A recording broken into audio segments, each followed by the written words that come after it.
लोग अपना ध्यान रखते हुए, दूसरों का ध्यान रखते हुए अपने रोजमर्रा के काम भी कर रहे हैं। देश में हो रहे हर आयोजन में जिस तरह का संयम और सादगी इस बार देखी जा रही है, वो अभूतपूर्व है। गणेशोत्सव भी कहीं ऑनलाइन मनाया जा रहा है, तो ज्यादातर जगहों पर इस बार इको फ्रेंडली गणेश जी की प्रतिमा स्थापित की गई है। साथियों, हम बहुत बारीकी से अगर देखेंगे तो एक बात अवश्य हमारे ध्यान में आएगी। हमारे पर्व और पर्यावरण, इन दोनों के बीच एक बहुत गहरा नाता रहा है। जहां एक ओर हमारे पर्वों में पर्यावरण और प्रकृति के साथ सहजीवन का संदेश छिपा होता है, तो दूसरी ओर कई सारे पर्व प्रकृति की रक्षा के लिए ही मनाए जाते हैं।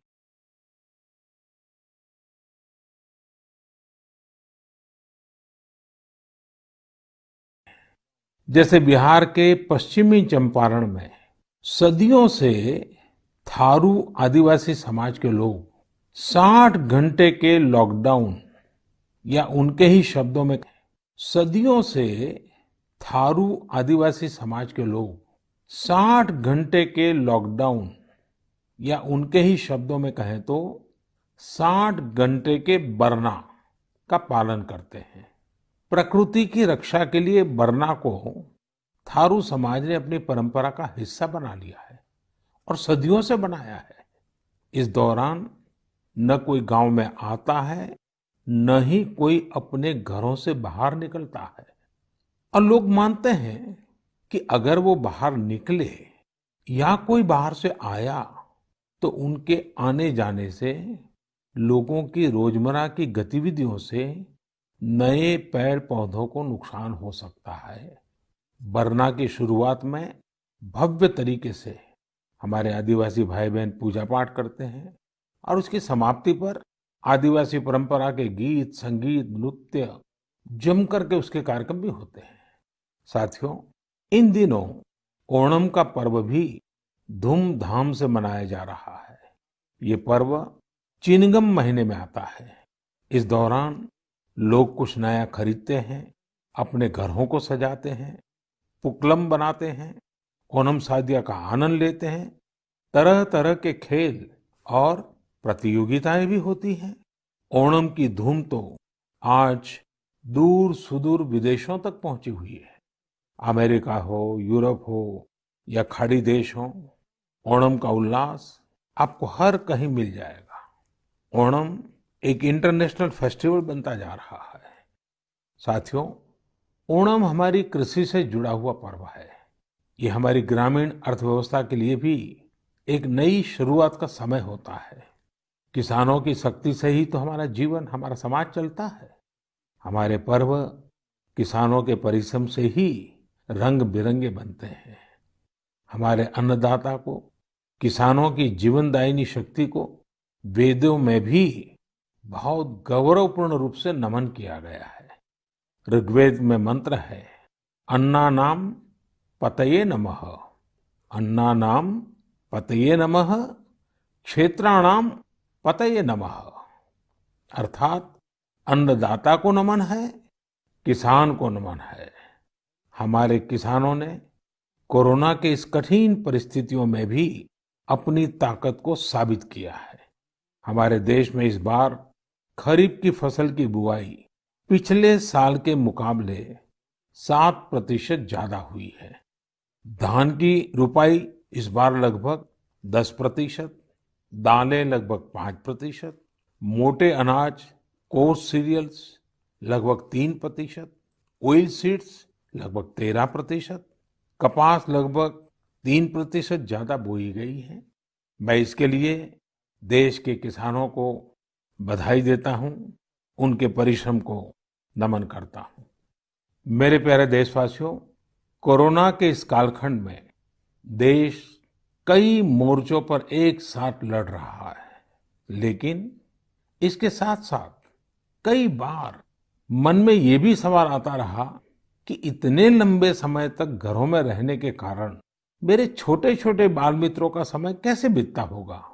और इसी से मैंने गांधीनगर की चिल्ड्रन यूनिवर्सिटी, जो दुनिया में एक अलग तरह का प्रयोग है, भारत सरकार के महिला और बाल विकास मंत्रालय, शिक्षा मंत्रालय, सूक्ष्म लघु और मध्यम उद्योग मंत्रालय, इन सभी के साथ मिलकर हम बच्चों के लिए क्या कर सकते हैं, इस पर मंथन किया, चिंतन किया।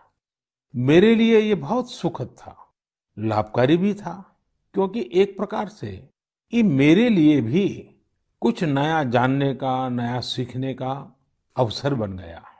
साथियों, हमारे चिंतन का विषय था खिलौने और विशेषकर भारतीय खिलौने। हमने इस बात पर मंथन किया कि भारत के बच्चों को नए नए टॉयज कैसे मिले, भारत टॉय प्रोडक्शन का बहुत बड़ा हब कैसे बने। वैसे मैं मन की बात सुन रहे बच्चों के माता पिता से क्षमा मांगता हूं, क्योंकि हो सकता है उन्हें अब ये मन की बात सुनने के बाद खिलौनों की नई नई डिमांड सुनने का शायद एक नया काम सामने आ जाएगा। साथियों, खिलौने जहां एक्टिविटी को बढ़ाने वाले होते हैं, तो खिलौने हमारी आकांक्षाओं को भी उड़ान देते हैं। खिलौने केवल मन ही नहीं बहलाते, खिलौने मन बनाते भी हैं और मकसद गढ़ते भी हैं। मैंने कहीं पढ़ा कि खिलौनों के संबंध में गुरुदेव रविंद्रनाथ टैगोर ने कहा था कि बेस्ट टॉय वो होता है जो इनकम्प्लीट हो, ऐसा खिलौना जो अधूरा हो और बच्चे मिलकर खेल खेल में उसे पूरा करें। गुरुदेव टैगोर ने कहा था कि जब वो छोटे थे तो खुद की कल्पना से घर में मिलने वाले सामानों से ही अपने दोस्तों के साथ अपने खिलौने और खेल बनाया करते थे। लेकिन एक दिन बचपन के उन मौज मस्ती भरे पलों में बड़ों का दखल हो गया। हुआ ये था कि उनका एक साथी एक बड़ा और सुंदर सा विदेशी खिलौना लेकर आ गया। खिलौनों को लेकर इतराते हुए अब सब साथी का ध्यान खेल से ज्यादा खिलौने पर रह गया। हर किसी के आकर्षण का केंद्र खेल नहीं रहा, खिलौना बन गया। जो बच्चा कल तक सबके साथ खेलता था, सबके साथ रहता था, घुल मिल जाता था, खेल में डूब जाता था, वो अब दूर रहने लगा। एक तरह से बाकी बच्चों से भेद का भाव उसके मन में बैठ गया। महंगे खिलौने में बनाने के लिए भी कुछ नहीं था, सीखने के लिए भी कुछ नहीं था। यानी कि एक आकर्षक खिलौने ने एक उत्कृष्ट बच्चे को कहीं दबा दिया, छिपा दिया, मुरझा दिया। इस खिलौने ने धन का, संपत्ति का, जरा बड़प्पन का प्रदर्शन कर लिया, लेकिन उस बच्चे की क्रिएटिव स्पिरिट को बढ़ने और संवरने से रोक दिया। खिलौना तो आ गया, पर खेल खत्म हो गया और बच्चे का खिलना भी खो गया। इसलिए गुरुदेव कहते थे कि खिलौने ऐसे होने चाहिए जो बच्चे के बचपन को बाहर लाएं, उसकी क्रिएटिविटी को सामने लाएं। बच्चों के जीवन के अलग अलग पहलू पर खिलौनों का जो प्रभाव है, इस पर राष्ट्रीय शिक्षा नीति में भी बहुत ध्यान दिया गया है। खेल खेल में सीखना, खिलौने बनाना सीखना, खिलौने जहां बनते हैं वहां की विजिट करना, इन सबको करिकुलम का हिस्सा बनाया गया है। साथियों, हमारे देश में लोकल खिलौनों की बहुत समृद्ध परंपरा रही है। कई प्रतिभाशाली और कुशल कारीगर हैं जो अच्छे खिलौने बनाने में महारत रखते हैं। भारत के कुछ क्षेत्र टॉय क्लस्टर्स यानी खिलौने के केंद्र के रूप में भी विकसित हो रहे हैं। जैसे कर्नाटक के रामनगरम में चन्नापटना, आंध्र प्रदेश के कृष्णा में कोंडापल्ली, तमिलनाडु में तंजौर, असम में धुबरी, उत्तर प्रदेश का वाराणसी, कई ऐसे स्थान हैं, कई नाम गिना सकते हैं। आपको ये जानकर आश्चर्य होगा कि global toy industry 7 lakh crore रुपए से भी अधिक की है। 7 लाख करोड़ रुपयों का इतना बड़ा कारोबार, लेकिन भारत का हिस्सा उसमें बहुत कम है। अब आप सोचिए कि जिस राष्ट्र के पास इतनी विरासत हो, परंपरा हो, विविधता हो, युवा आबादी हो, क्या खिलौनों के बाजार में उसकी हिस्सेदारी इतनी कम होनी हमें अच्छा लगेगा क्या? जी नहीं, ये सुनने के बाद आपको भी अच्छा नहीं लगेगा। देखिए साथियों, टॉय इंडस्ट्री बहुत व्यापक है। गृह उद्योग हो, छोटे और लघु उद्योग हो, एमएसएमईज हो, इसके साथ साथ बड़े उद्योग और निजी उद्यमी भी इसके दायरे में आते हैं। इसे आगे बढ़ाने के लिए देश को मिलकर मेहनत करनी होगी। अब जैसे आंध्र प्रदेश के विशाखापट्टनम में श्रीमान सीवी राजू है। उनके गांव के अति कोप्पका टॉयज एक समय में बहुत प्रचलित थे। इनकी खासियत ये थी कि खिलौने लकड़ी से बनते थे और दूसरी बात ये कि इन खिलौनों में आपको कहीं कोई एंगल या कोण नहीं मिलता था। ये खिलौने हर तरफ से राउंड होते थे, इसलिए बच्चों को चोट की भी गुंजाइश नहीं होती थी। सीवी राजू ने एतिकोप्पका टॉयज के लिए अब अपने गांव के कारीगरों के साथ मिलकर एक तरह से नया मूवमेंट शुरू कर दिया है।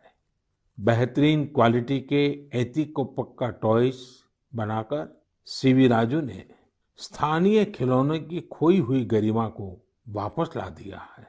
खिलौनों के साथ हम दो चीजें कर सकते हैं। अपने गौरवशाली अतीत को अपने जीवन में फिर से उतार सकते हैं और अपने स्वर्णिम भविष्य को भी संवार सकते हैं। मैं अपने स्टार्टअप मित्रों को, हमारे नए उद्यमियों से कहता हूँ, टीम अप फॉर टॉयज। आइए मिलकर खिलौने बनाएं। अब सभी के लिए लोकल खिलौनों के लिए वोकल होने का समय है। आइए हम अपने युवाओं के लिए कुछ नए प्रकार के अच्छी क्वालिटी वाले खिलौने बनाते हैं। खिलौना वो हो जिसकी मौजूदगी में बचपन खिले भी, खिलखिलाए भी।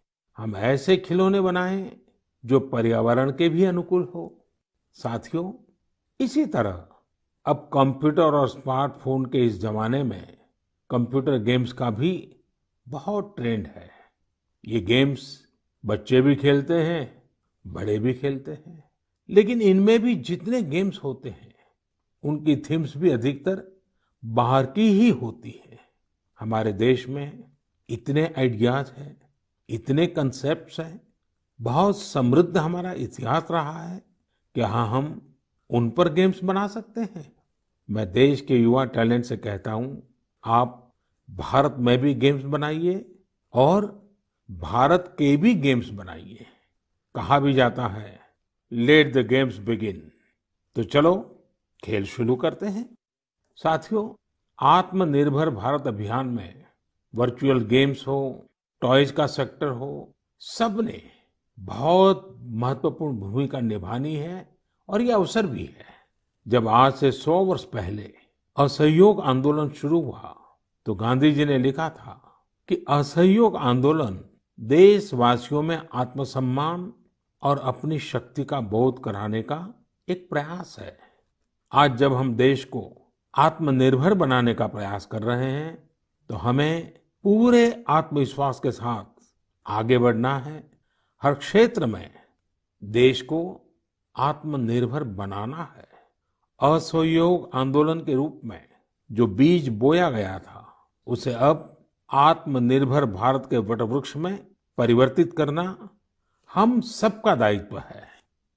मेरे प्यारे देशवासियों, भारतीयों के इनोवेशन और सॉल्यूशन देने की क्षमता का लोहा हर कोई मानता है और जब समर्पण भाव हो, संवेदना हो, तो ये शक्ति असीम बन जाती है।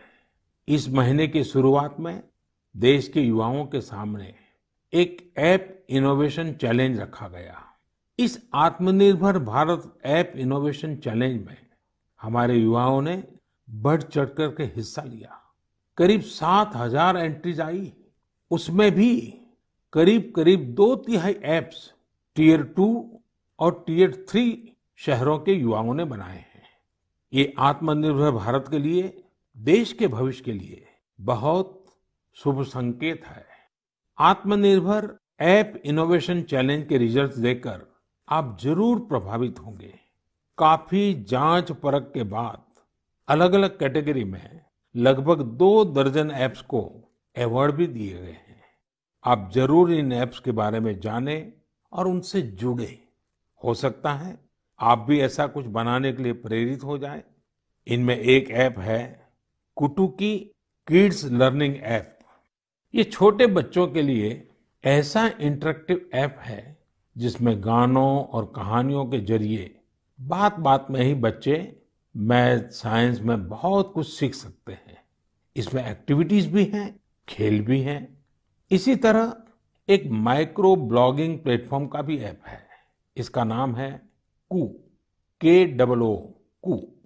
इसमें हम अपनी मातृभाषा में टेक्स्ट, वीडियो और ऑडियो के जरिए अपनी बात रख सकते हैं, इंटरेक्ट कर सकते हैं। इसी तरह चिंगारी ऐप भी युवाओं के बीच काफी पॉपुलर हो रहा है। एक ऐप है आस्क सरकार। इसमें चैटबॉट के जरिए आप इंटरेक्ट कर सकते हैं और किसी भी सरकारी योजना के बारे में सही जानकारी हासिल कर सकते हैं, वो भी टेक्स्ट, ऑडियो और वीडियो तीनों तरीकों से। ये आपकी बड़ी मदद कर सकता है। एक और ऐप है स्टेप सेट गो। ये फिटनेस ऐप है। आप कितना चले, कितनी कैलोरीज बर्न की, ये सारा हिसाब ये ऐप रखता है और आपको फिट रहने के लिए मोटिवेट भी करता है। मैंने कुछ ही उदाहरण दिए हैं। कई और ऐप्स ने भी इस चैलेंज को जीता है। कई बिजनेस ऐप्स हैं, गेम्स के ऐप्स हैं, जैसे is equal to books and expense, Zoho workplace, FTC talent. आप इनके बारे में नेट पर सर्च करिए, आपको बहुत जानकारी मिलेगी। आप भी आगे आए, कुछ इनोवेट करें, कुछ इम्प्लीमेंट करें। आपके प्रयास आज के छोटे छोटे स्टार्टअप्स कल बड़ी बड़ी कंपनियों में बदलेंगे और दुनिया में भारत की पहचान बनेंगे। और आप ये मत भूलिए कि आज जो दुनिया में बहुत बड़ी बड़ी कंपनियां नजर आती है ना, वे भी कभी स्टार्टअप हुआ करती थी। प्रिय देशवासियों, हमारे यहाँ के बच्चे, हमारे विद्यार्थी अपनी पूरी क्षमता दिखा पाए, अपना सामर्थ्य दिखा पाए, इसमें बहुत बड़ी भूमिका न्यूट्रिशन की भी होती है, पोषण की भी होती है। पूरे देश में सितंबर महीने को पोषण माह, न्यूट्रिशन मंथ के रूप में मनाया जाएगा। नेशन और न्यूट्रिशन का बहुत गहरा संबंध होता है। हमारे यहाँ एक कहावत है, यथा अन्नम तथा मन्नम, यानी जैसा अन्न होता है वैसा ही हमारा मानसिक और बौद्धिक विकास भी होता है। एक्सपर्ट्स कहते हैं कि शिशु को गर्भ में और बचपन में जितना अच्छा पोषण मिलता है, उतना अच्छा उसका मानसिक विकास होता है और वो स्वस्थ रहता है। बच्चों के पोषण के लिए भी उतना ही जरूरी है कि माँ को भी पूरा पोषण मिले। और पोषण या न्यूट्रिशन का मतलब केवल इतना ही नहीं होता कि आप क्या खा रहे हैं, कितना खा रहे हैं, कितनी बार खा रहे हैं। इसका मतलब है आपके शरीर को कितने जरूरी पोषक तत्व, न्यूट्रिएंट्स मिल रहे हैं। आपको आयरन, कैल्शियम मिल रहे हैं या नहीं, सोडियम मिल रहा है या नहीं, विटामिन्स मिल रहे हैं या नहीं, ये सब न्यूट्रिशन के बहुत इंपॉर्टेंट एस्पेक्ट्स हैं। न्यूट्रिशन के इस आंदोलन में पीपल पार्टिसिपेशन भी बहुत जरूरी है। जन भागीदारी ही इसको सफल करती है। पिछले कुछ वर्षों में इस दिशा में देश में काफी प्रयास किए गए हैं। खासकर हमारे गांवों में इसे जन भागीदारी से जन आंदोलन बनाया जा रहा है। पोषण सप्ताह हो, पोषण माह हो, इनके माध्यम से ज्यादा जागरूकता पैदा की जा रही है। स्कूलों को जोड़ा गया है, बच्चों के लिए प्रतियोगिताएं हो, उनमें अवेयरनेस बढ़े, इसके लिए भी लगातार प्रयास जारी हैं। जैसे क्लास में एक क्लास मॉनिटर होता है, उसी तरह न्यूट्रिशन मॉनिटर भी हो, रिपोर्ट कार्ड की तरह न्यूट्रिशन कार्ड भी बने, इस तरह की भी शुरुआत की जा रही है। पोषण माह न्यूट्रिशन मंथ के दौरान माय गॉव पोर्टल पर एक फूड एंड न्यूट्रिशन क्विज भी आयोजित की जाएगी और साथ ही एक मीम कंपटीशन भी होगा। आप खुद पार्टिसिपेट करें और दूसरों को भी मोटिवेट करें। साथियों, अगर आपको गुजरात में सरदार वल्लभ भाई पटेल के स्टैच्यू ऑफ यूनिटी जाने का अवसर मिला होगा और कोविड के बाद जब वो खुलेगा और आपको जाने का अवसर मिलेगा, तो वहाँ एक यूनिक प्रकार का न्यूट्रिशन पार्क बनाया गया है। खेल खेल में ही न्यूट्रिशन की शिक्षा आनंद प्रमोद के साथ वहाँ जरूर देख सकते हैं। साथियों, भारत एक विशाल देश है। खान पान में ढेर सारी विविधता है। हमारे देश में 6 अलग-अलग ऋतुएं होती हैं। अलग-अलग क्षेत्रों में वहाँ के मौसम के हिसाब से अलग-अलग चीजें पैदा होती हैं। इसलिए ये बहुत ही महत्वपूर्ण है कि हर क्षेत्र के मौसम, वहाँ के स्थानीय भोजन और वहाँ पैदा होने वाले अन्न, फल, सब्जियों के अनुसार एक पोषक न्यूट्रिएंट रिच डाइट प्लान बने। अब जैसे मिलेट्स, मोटे अनाज, रागी है, ज्वार है, ये बहुत उपयोगी पोषक आहार है। एक भारतीय कृषि कोष तैयार किया जा रहा है। इसमें हर एक जिले में क्या क्या फसल होती है, उनकी न्यूट्रिशन वैल्यू कितनी है, इसकी पूरी जानकारी होगी। ये आप सबके लिए बहुत बड़े काम का कोष हो सकता है। आइए, पोषण माह में पौष्टिक खाने और स्वस्थ रहने के लिए हम सभी को प्रेरित करें। प्रिय देशवासियों, बीते दिनों जब हम अपना स्वतंत्रता दिवस मना रहे थे, तब एक दिलचस्प खबर पर मेरा ध्यान गया। ये खबर है हमारे सुरक्षा बलों के 2 जाबाज किरदारों की। एक है सोफी और दूसरी विदा। सोफी और विदा इंडियन आर्मी के श्वान है, डॉग्स है, और उन्हें chief of army staff commendation card से सम्मानित किया गया है। सोफी और विदा को ये सम्मान इसलिए मिला क्योंकि इन्होंने अपने देश की रक्षा करते हुए अपना कर्तव्य बखूबी निभाया है। हमारी सेनाओं में, हमारे सुरक्षा बलों के पास ऐसे कितने ही बहादुर श्वान हैं, डॉग्स हैं, जो देश के लिए जीते हैं और देश के लिए अपना बलिदान भी देते हैं।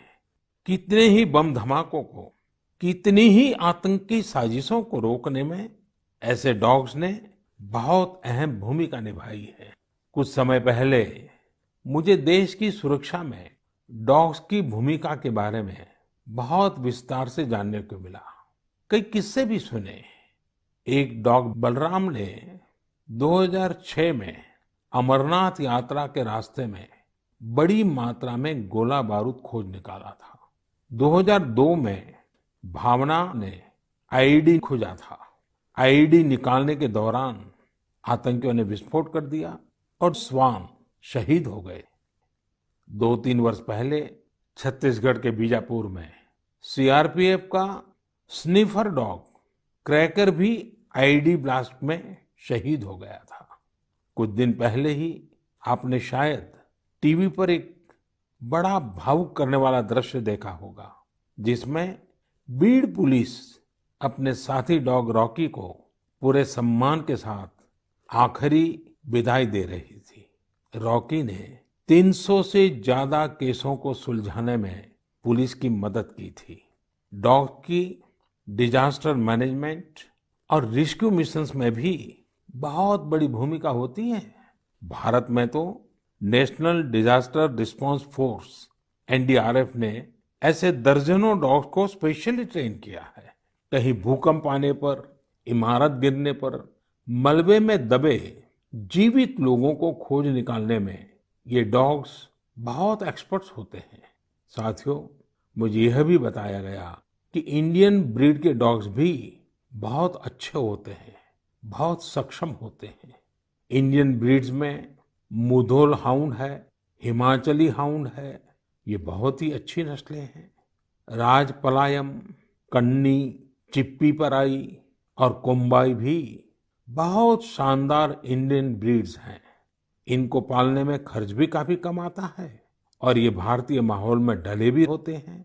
अब हमारी सुरक्षा एजेंसियों ने भी इन इंडियन ब्रीड्स के डॉग्स को अपनी सुरक्षा दस्ते में शामिल कर रही है। पिछले कुछ समय में आर्मी, सीआईएसएफ, एनएसजी ने मुधोल हाउंड डॉग्स को ट्रेन करके डॉग स्क्वाड में शामिल किया है। सीआरपीएफ ने कोम्बाई डॉग्स को शामिल किया है। Indian council of agriculture research भी भारतीय नस्ल के डॉग्स पर रिसर्च कर रही है। मकसद यही है कि इंडियन ब्रीड्स को और बेहतर बनाया जा सके और उपयोगी बनाया जा सके। आप इंटरनेट पर इनके नाम सर्च करिए, इनके बारे में जानिए। आप इनकी खूबसूरती, इनकी क्वालिटी देखकर हैरान हो जाएंगे। अगली बार जब भी आप डॉग पालने की सोचें, आप जरूर इनमें से ही किसी इंडियन ब्रीड के डॉग को घर लाएं। आत्मनिर्भर भारत जब जन मन का मंत्र बन ही रहा है, तो कोई भी क्षेत्र इससे पीछे कैसे छूट सकता है। मेरे प्रिय देशवासियों, कुछ दिनों बाद 5 सितंबर को हम शिक्षक दिवस मनाएंगे। हम सब जब अपने जीवन की सफलताओं को, अपनी जीवन यात्रा को देखते हैं, तो हमें अपने किसी न किसी शिक्षक की याद अवश्य आती है। तेजी से बदलते हुए समय और कोरोना के संकट काल में हमारे शिक्षकों के सामने भी समय के साथ बदलाव की एक चुनौती रख दी है। मुझे खुशी है कि हमारे शिक्षकों ने इस चुनौती को न केवल स्वीकार किया, बल्कि उसे अवसर में बदल भी दिया है।